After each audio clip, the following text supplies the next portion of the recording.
Welcome to Larry's Library. This video is going to be a little bit different than the kind of stuff I normally talk about. This channel focuses a lot on comic book artists, and I rarely talk about writers. And this time I'm going to talk about what I'm calling the marvelous worlds of David Anthony Kraft.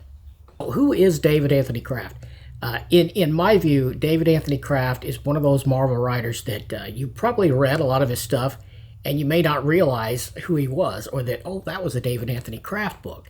I mean, that's the way it was for me. It kind of snuck up on me all of a sudden, and I realized, man, I really love this guy's stuff. So he was a writer, a music critic. I think he might have wrote for some of the music magazines at one time, maybe Rolling Stone. I had to fact check that one, but anyway, and he was a publisher. He published Comics Interview, a magazine. It was a contemporary of like Comics Journal and those kind of magazines from the 80s. And this long-running magazine, I think it ran like 150 plus issues or something.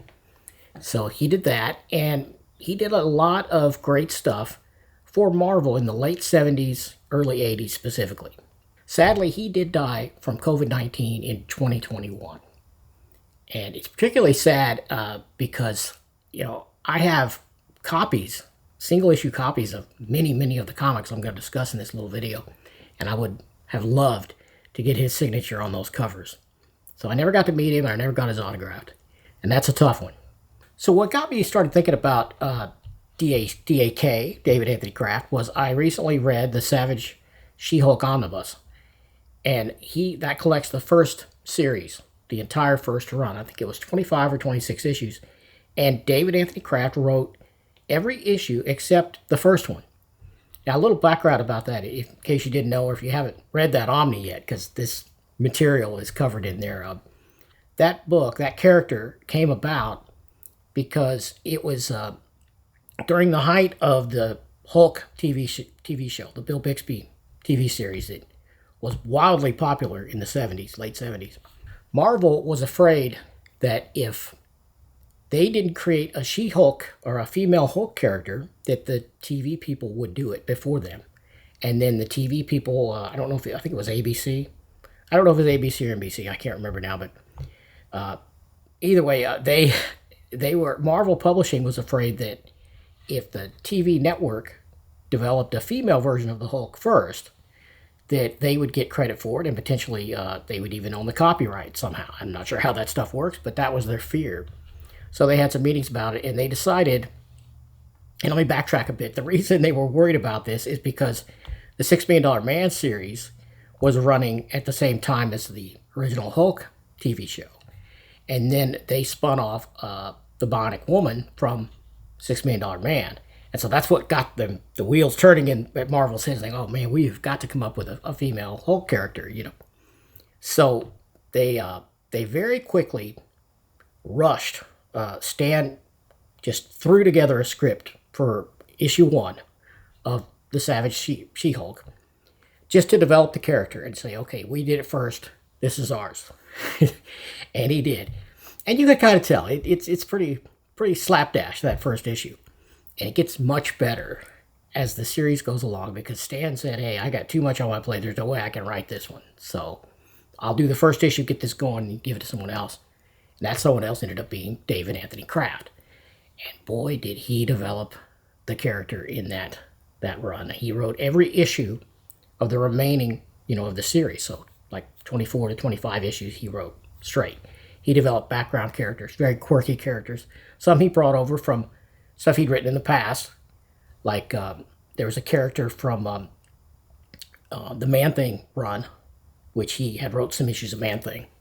He was brought over. And some others, and he developed brand new ones from whole cloth, And if you haven't read that, and you're on the fence about getting it, pick that up. It's very interesting. It's funny.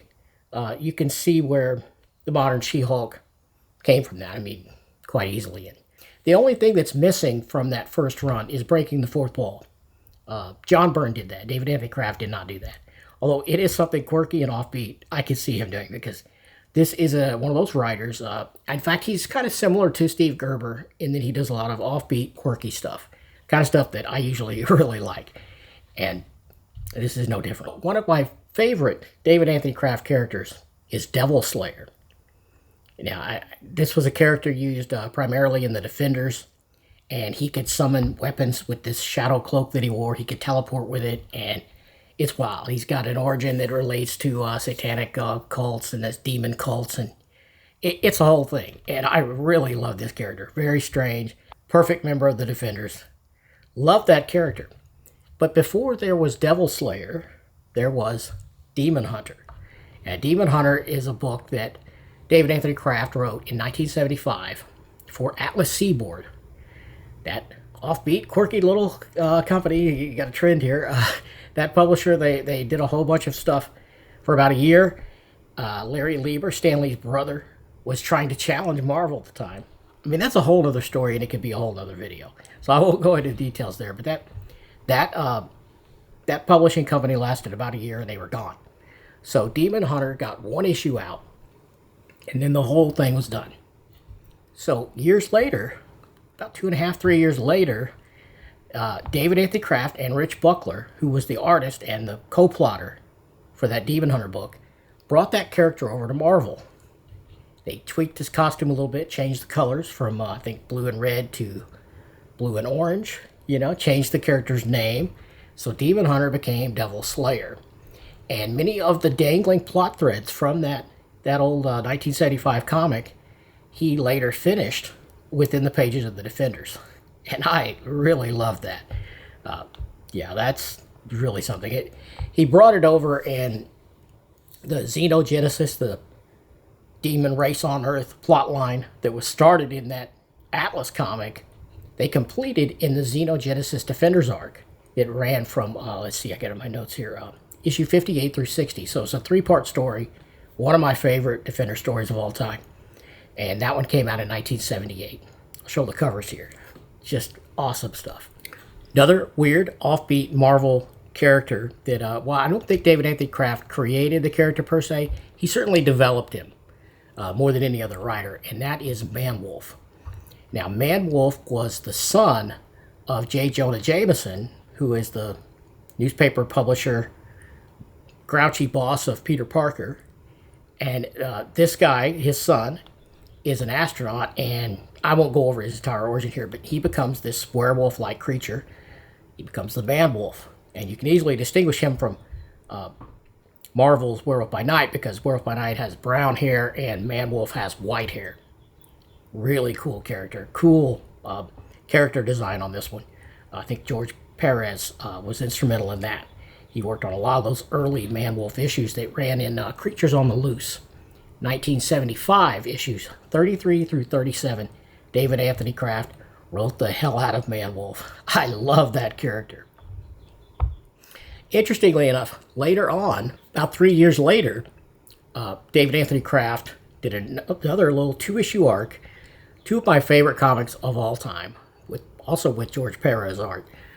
He did Man-Wolf in the pages of Marvel Premiere, issues 45 and 46. And that was in 1978. I have those singles as well. Love those to death. I will never sell those issues. I mean, look at this. Show some of the art here. But he turned Man-Wolf into Star God. So now you have a lot of elements here that are right up my alley. You have a werewolf character, but he retains his intelligence, and he wields a sword. I mean, check this out. I just love this spectacular character design. Very far out fantasy sci-fi storyline here. Man, I just loved it. I cannot get enough of this. It's too bad that Star God never got his own series, because I would have bought that for sure. I would have read the hell out of that. So now, this isn't intending to be an exhaustive checklist of everything David Anthony Kraft wrote. That would require a much longer video for sure. I just want to highlight some of my favorite David Anthony Kraft comic books. I just love this stuff. I love these characters, and he is a talent that is surely missed. I hope you like taking a quick look at these. Just more of the comics I love. Thought I'd share it with you guys, and I didn't know if... I don't hear many people ever talk about David Anthony Kraft, and just wanted to cover it. So, hope you enjoyed it, and I'll catch you next time.